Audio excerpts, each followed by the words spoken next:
Now this illustration deals with outer layers. In accordance with NFPA 70E 130.7C9 b. The purpose of the change was to provide a new sentence, and this new sentence has been added and accepted to clarify the rating of the outer wear that is worn over an ARC-rated PPE type uniform. Now notice this outer layer that you're using here, that this individual's wearing. Notice if the inside was a category 2 that he was wearing, the inner layering, or not necessarily layering, but just the uniform was 8 calories per centimeter squared, category 2, and the outer layer, we're just giving an example now, was 8.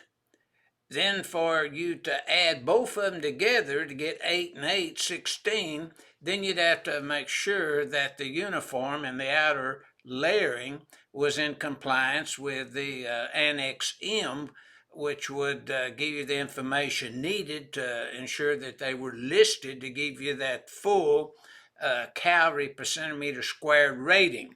Now notice information can be obtained in the Annex M to 70E on page 85, as you see in this call out here.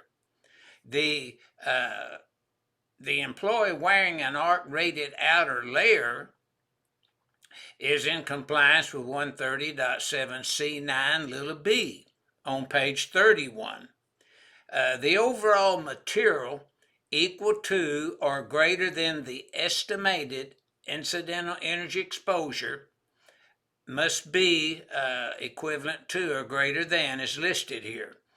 And 130.7C9b, page 31, verifies that. So category 2, suit, 8 cal, and this outer layer was 8 cal, then that would be 16 cal, and that had to be equivalent to or greater than the say estimated incidental energy that electrical arc could produce in calories per centimeter squared.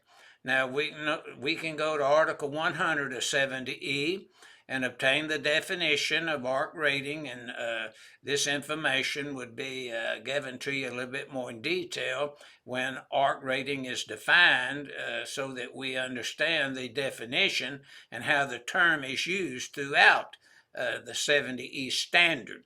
So that's what this illustration is covering, is the outer layers in accordance with 130.7C9 b.